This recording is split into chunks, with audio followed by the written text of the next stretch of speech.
Hello everyone. Our team name is Pentagon, and our slogan is "Creativity Come from Within."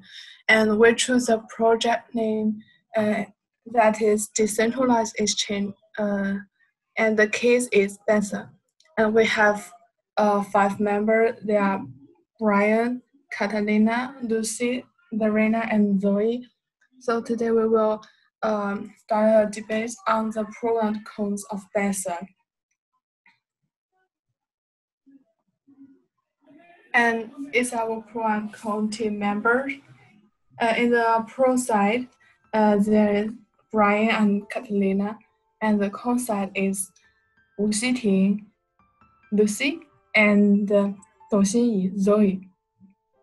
Well-known Benson is decentralized liquidity network, which redesigns the way people create and share value by ensuring continuous on-chain liquidity between blockchain-based assets.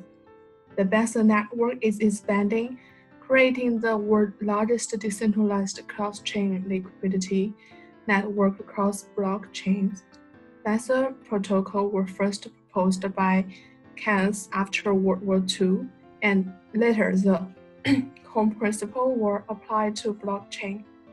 In short, Benson protocol use smart contracts to develop smart token and conduct man-machine transaction without third parties, and it can provide sufficient liquidity. The insurance and circulation of token are relatively transparent, so it gets rid of the dependence on centralized exchanges. So it comes to decentralized exchange area. It's obvious that everything is a double-edged word. So we will have a short debate about the pros and cons about the decentralized exchange case. Benson.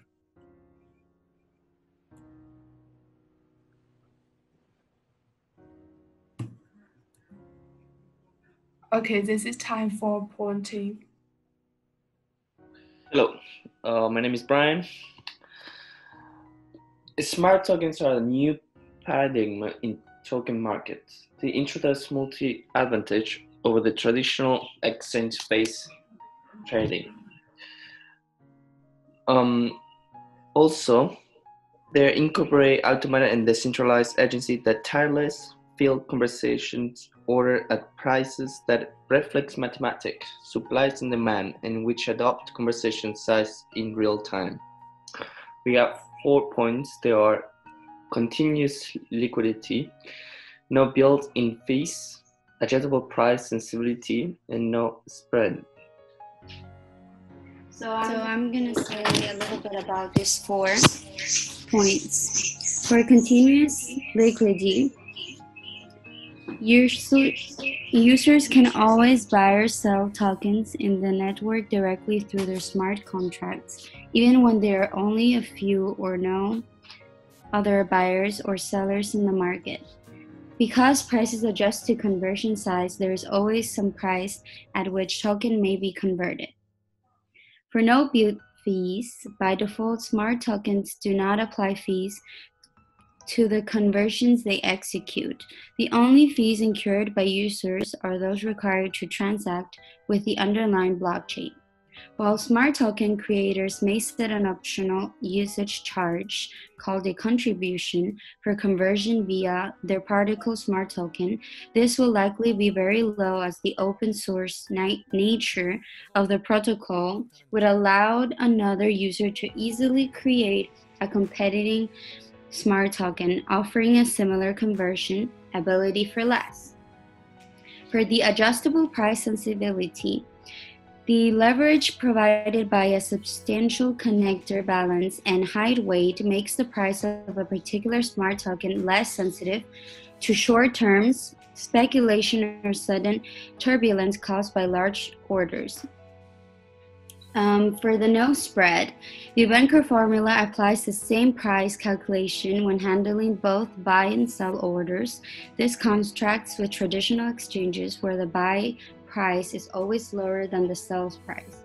The difference between the buy and the sell price, known as the spread, is what allows traditional markets to earn a profit.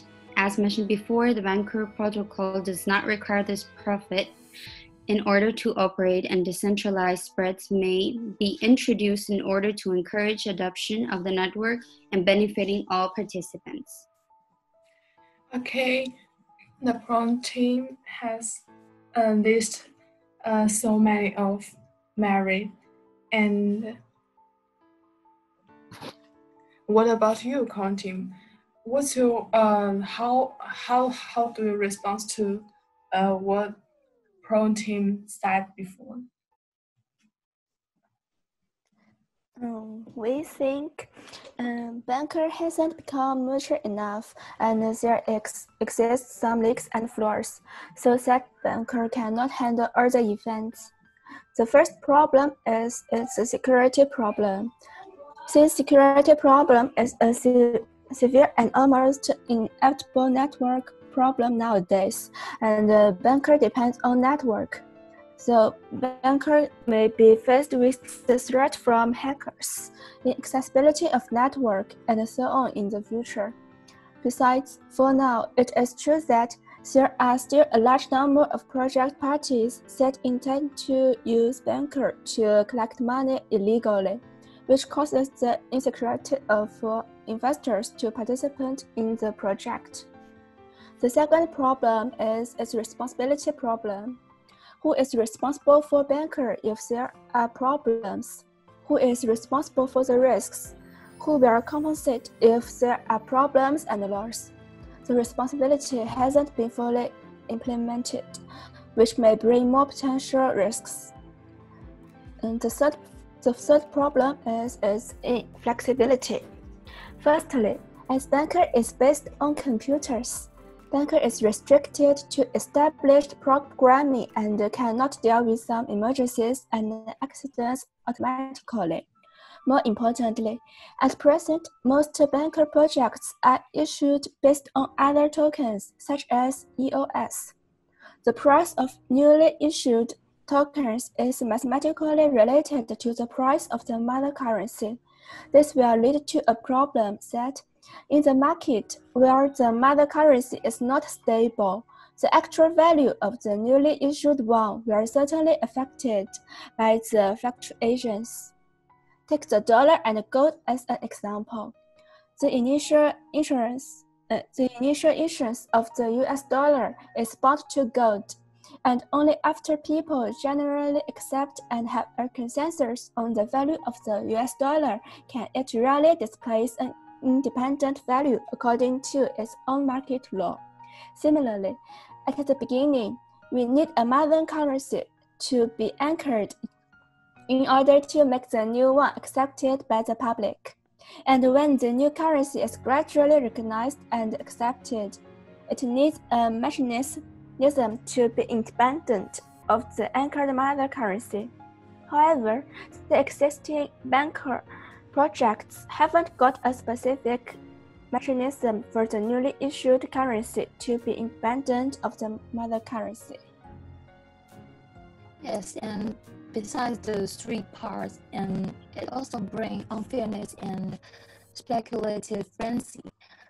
Just take IBO, a project based on banker protocol, as an example. Under the mechanism of banker, the currency, we call it token, and its price is directly determined by the supply and demand relationship. This mechanism will lead to a consequence that in the initial stage of the project, participants can buy the token at a relatively low price, while the subsequent participants have to buy at a higher price since more participants are involved. This will certainly cause injustice. And after the public understand this potential rule, when new projects go online, many investors will rush to the market, and after the price reaches a certain height, participants who enter earlier may start cashing out, and then the currency price starts to fall, causing more people to leave in panic. It will take a long time for the currency price to become stable. Therefore, it is necessary for the banker project to carefully design and optimize the relevant rules in the future in order to avoid the speculative frenzy at the initial stage of the project and to attract more long-term investors. And the last point I want to say is it also brings instability. To grasp the public investment sentiment is always the most difficult thing, just as is shown before, especially when the speculative mood is strong at the beginning of the project. It is also very difficult to predict whether it will stop suddenly. So it is hard to guarantee a certain profit because of the uncertainty in future demand, which causes the instability in currency price. And inevitably, any large amount of buying or selling will also lead to sharp price fluctuations. Okay, that's all. Okay, thank you. Okay, both sides have stated their point. It's lucid and persuasive, and let me make a conclusion. As said before, the Benzer has lots of merit. The Benzer's biggest feature is that it doesn't need the counterparty needed by traditional digital currency transaction. Effectively solve the problem of lack of liquidity of most small currencies, which is equivalent to taking their role of traditional financial market maker with smart contract and realize the man-machine transaction with open and transparent price anytime, anywhere. In the IBO project, the token is the tokens issuing, circulating, or transactions are transparent and reliable. In this case, the shady deal will be much less. Despite the growing urge of decentralization, the identity of some big player in the field of encryption is still a centralized entity. And as Zoe and Lucy stated before, the BESA system still has some drawbacks to be perfect, like the possibility of being hacked, the inflexibility, the responsibility issues, and so on. And how to speculate and how to avoid speculative behavior is also an issue. BESA and IBO are not perfect at present, and even controversial due to the money grabbing intentions on the project of the project owner. The current BESA and IBO are not perfect. I personally suggest that we look at it with a dynamic perspective. It's just the initial stage of a new model like that. The future will be a fast evolution growth. We should look directly at its problem and looking forward to its future. Okay, that's my summary.